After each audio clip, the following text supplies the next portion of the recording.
इबादतों की तरह मैं ये काम करता हूं, अपने फर्ज को झुककर सलाम करता हूं, फिर भी आप खिलाफत कर रहे हैं तो तेरी मुखालफत से निखरती है शख्सियत मेरी। मैं सियासी दुश्मनों का भी बहुत एहतराम करता हूं। जो अभी माननीय नड्डा जी ने भी कहा, दुनिया के तमाम मुस्लिम देश बता दिए, इस्लाम की धर्म स्थली सऊदी अरब, सबसे बड़ा मुस्लिम देश इंडोनेशिया, जहां खलीफत रही वहां टर्की, और जहां आईएसआईएस का इलाका वहां इराक और सीरिया, वहां कहीं भी कुछ भी नहीं है ऐसा, फिर भी हमारे यहां क्यों है कैसा। तो मैं कहना चाहूंगा सभापति महोदय, एक हिंदी में कहावत होती है, नया मुल्ला प्याज ज्यादा खाता है, परंतु यहां तो जो गैर मुल्ला प्याज बहुत खा रहा था, और इतना खा रहा था कि आंसू निकल रहे थे गरीब मुसलमान के भी और देश के भी। इसलिए मैं कहना चाहता हूं सभापति महोदय, अगर छोड़ दीजिए भारत की बात करिए, तो क्या ऐसी कोई शक्ति सिखों के पास है, ईसाइयों के पास है, यहूदियों के पास है, पारसियों के पास है? नहीं है। छोड़ दीजिए, इस्लाम के अंदर आइए। अगर इतना भाईचारा है तो ये सुन्नी वक्फ बोर्ड और शिया वक्फ बोर्ड अलग क्यों है मेरे भाई?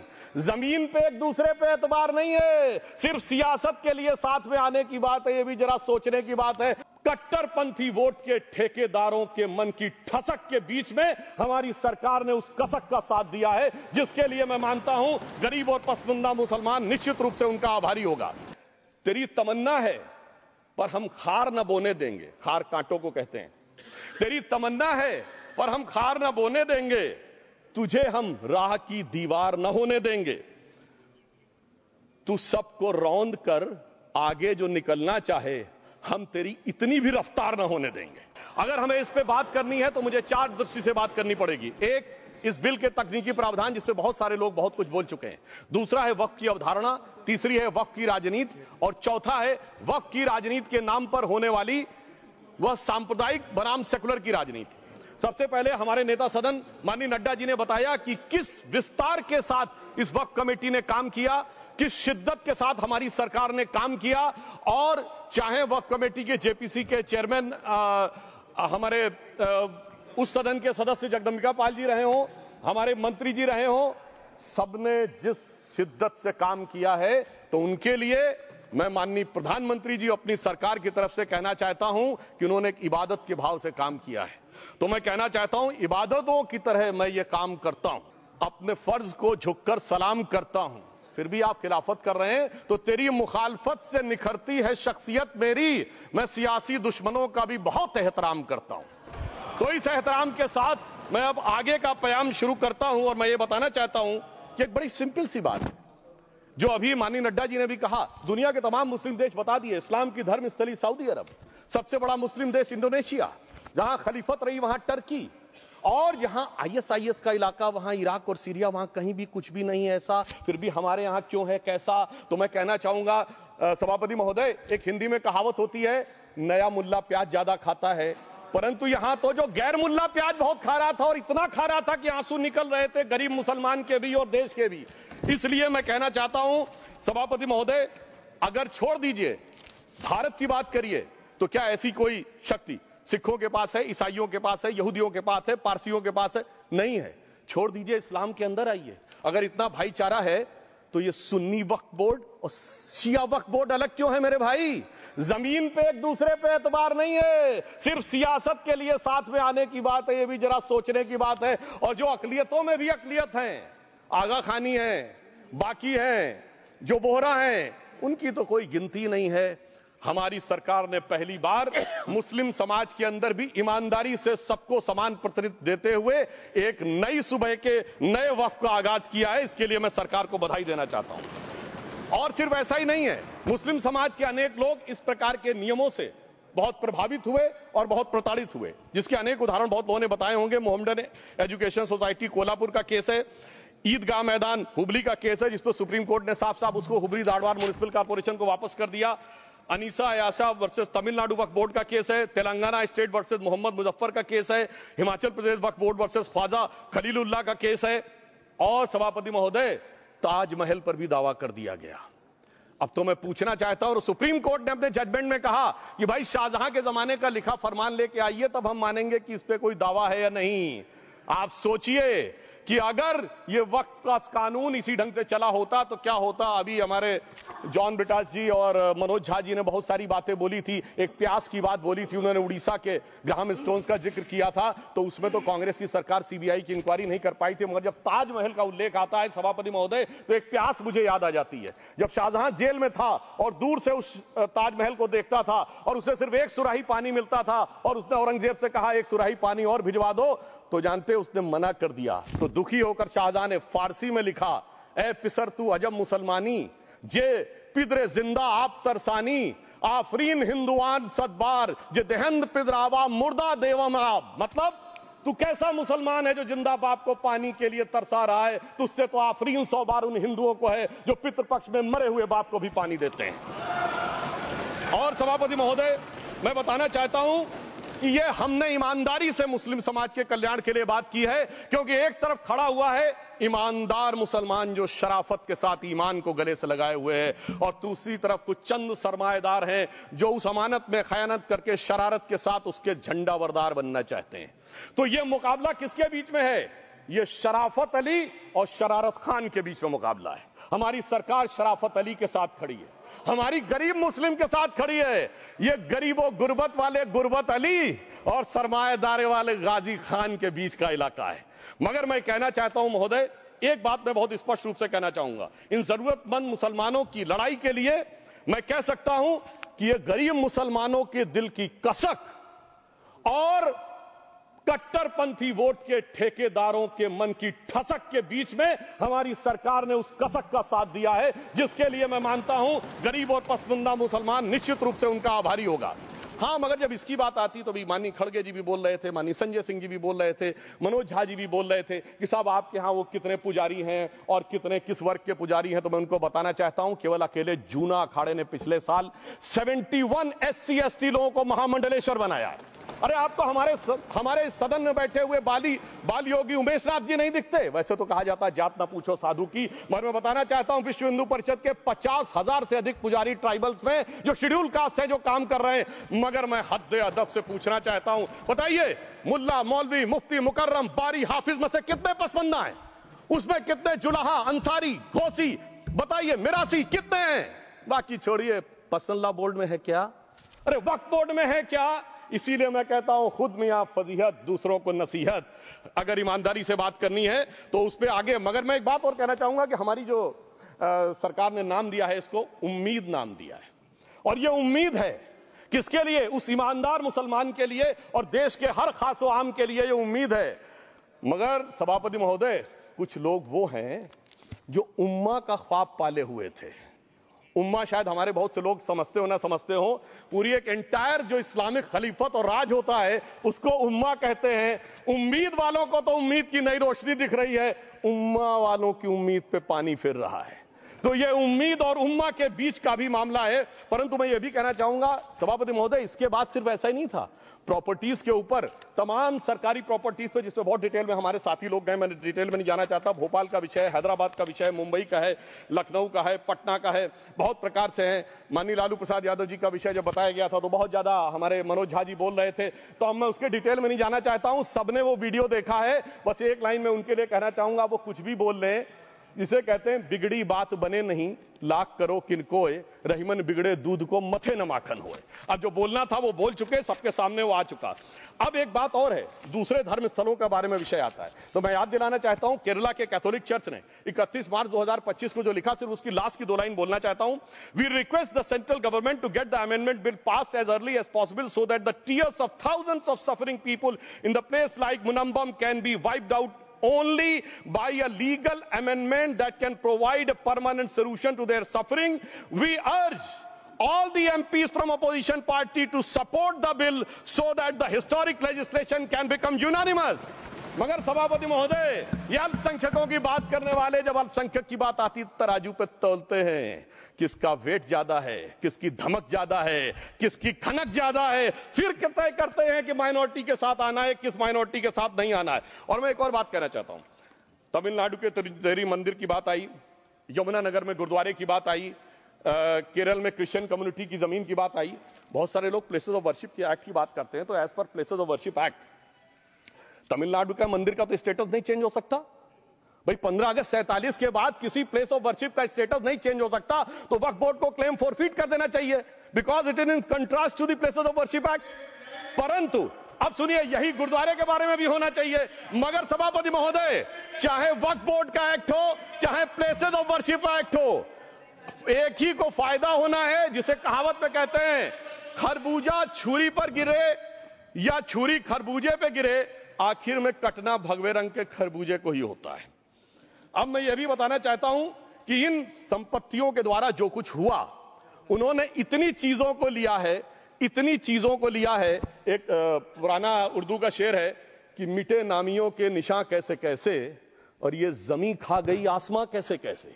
इस जमीन ने कैसे कैसे लोगों को अपने में समा लिया, इसकी तमाम तारीख गवाह है। अगर मैं इसमें बहुत डिटेल में जाऊंगा तो सदन का बहुत सारा वक्त जाएगा, परंतु मैं एक बात ये कहना चाहता हूं कि जब इतना ज्यादा आगे बढ़ गया तो फिर कोर्ट ने आगे इंटरवेनेशन करना शुरू किया। मैं डिटेल में नहीं जाना चाहता हूं। अभी कार्तिकेय शर्मा जी ने, बहुतों ने बोला सैयद फसल का case versus union of government, Allahabad high court के केस को कहा, मगर Bashir versus state of West Bengal case में उन्होंने बहुत क्लियर कट कहा है कि waqf is not a religious denomination in accordance with the Article 26 of the Constitution, so the matter relating to the restricting the economic, financial, political and other sectoral activities that may be associated with religious practice under Article 25(2)(a) of the Constitution can be regulated by the state।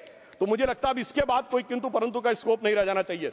परंतु उसके बाद भी सभापति महोदय, जो कानून को न माने, जो कहे संविधान को नहीं मानेंगे, और जो ये कहे कि साहब अदालत के आदेश को भी नहीं मानेंगे, तो फिर इसका मतलब उसके मन में तो एक ऐसी बादशाही आ गई है। इसके लिए मुझे सभापति महोदय, वो पुरानी वाली फिल्म अगर लोगों को याद हो तो मुगले आजम का वो सीन याद आता है कि जब अकबर ने अनारकली को कैद कर लिया तो सलीम कहता है जब्त मैं करूं जिसकी की जमीन वीरान हो गई है, जब्त वो न करे जिनके सिर्फ शौक के बाद चाहत को ठेस पहुंची है।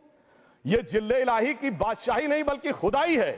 मैं कहना चाहता हूं जो संविधान को न माने, कानून का न माने, इसका मतलब वो अपनी खुदाई में जी रहा है।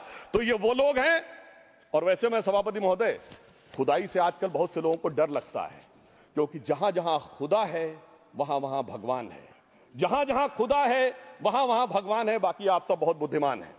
अब मैं ये भी बात कहना चाहता हूं, और वैसे आखिर में उस अनारकली को कैद से छुड़ाने के लिए सलीम का एक हिंदू साथी दुर्जन सिंह ही आया था। मैं कह सकता हूं कि वक्फ की इस मुकद्दस जमीन को अगर कैद करके रखा है तो उन चंद लोगों ने जिनके दिमाग आज भी उन चीजों में भरे हुए हैं कि कोई समझता हम तो किसी जमाने में हुक्मरान वक्त थे, कोई कहता हुजूर नवाब थे, कोई कहता बादशाह आलमगीर थे, कोई कहता है बादशाह गाजी जिंदा पीर थे।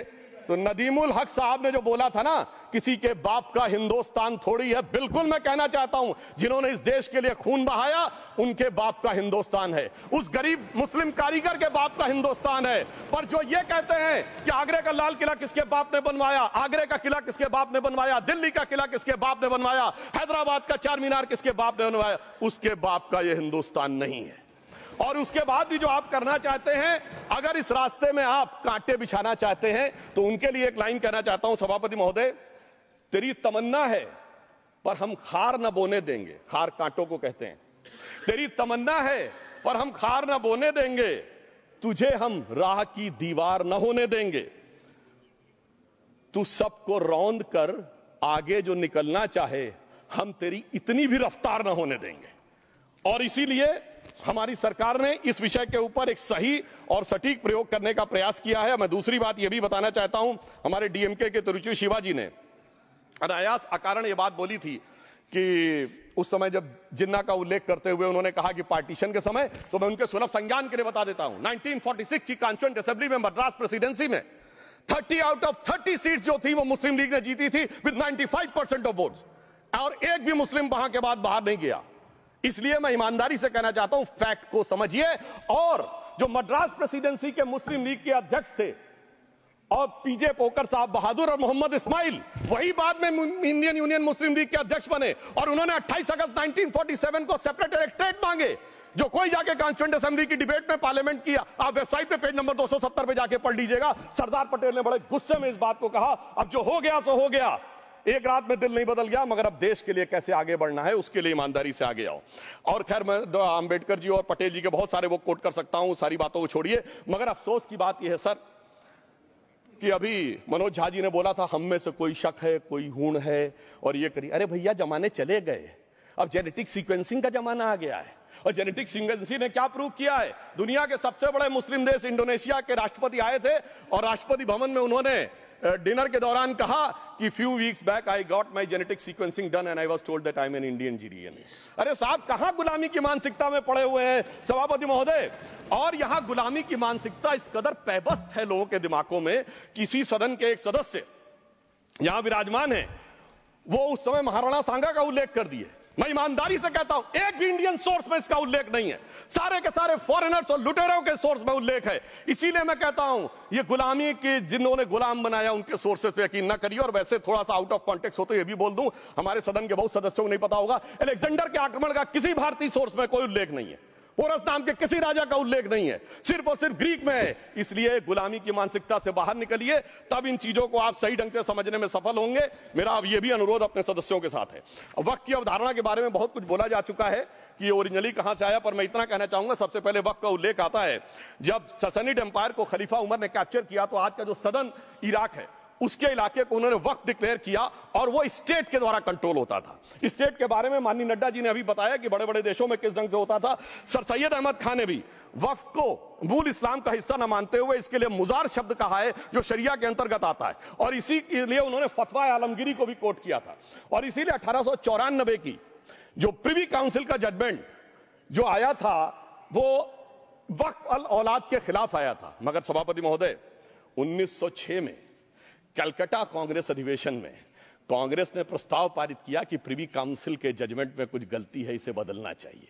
क्योंकि 1904 में जिन्ना कांग्रेस को ज्वाइन कर चुके थे, इसलिए मैं कहना चाहता हूं फिर 1913 में वो जजमेंट बदला गया। हमारे सदन के बहुत से सदस्यों ने इस सदन और दूसरे सदन में बोला है, मैं एक सेंटेंस बोलता हूं, लगेगा जैसे वही लोग बोल रहे हैं। वर्ड ये है, कोट है, since the bill was introduce to administer the Muslim law for Musalmans, so the question of public policy does not arise.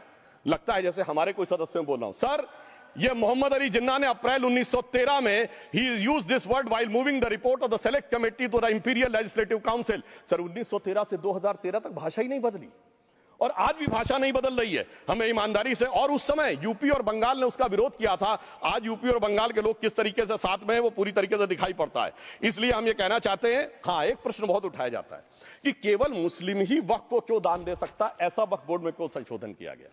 मैं ईमानदारी से कहना चाहता हूं, ऐसा नहीं कि मैं इस्लामिक मामलों का बहुत बड़ा आलिम फाजिल जानकार हूं, मगर इस्लाम में बहुत साफ मान्यता है कि जो गैर मुस्लिम है उसकी इबादत अल्लाह कबूल नहीं कर सकते, उसकी दुआ कबूल नहीं होगी तो दान कैसे कबूल होगा। साहब, हम इस्लामिक भावना का सम्मान कर रहे हैं। हमारे अल्पसंख्यक मंत्री गए थे, तो वो मदीना में डेफिनेट लेवल तक जा सकते, उसके आगे नहीं जा सकते। अगर इबादत की इजाजत नहीं है तो साथ जायदाद की इजाजत कैसे हो सकती है। मुस्लिम भावना का सम्मान है, और अगर है तो कोई मुल्ला मौलवी मुफ्ती मुकर्रम बारी आज आके बता दे कि कबूल हो सकती है दुआ, तो हम दान भी कबूल करने के लिए तैयार हैं। और तो और छोड़िए साहब, जब आप कहते हैं कि हर चीज हलाल होनी चाहिए, तो साहब हलाल करने की प्रक्रिया नहीं, हलाल करने वाला भी मुस्लिम होना चाहिए, तब वो हलाल होता था।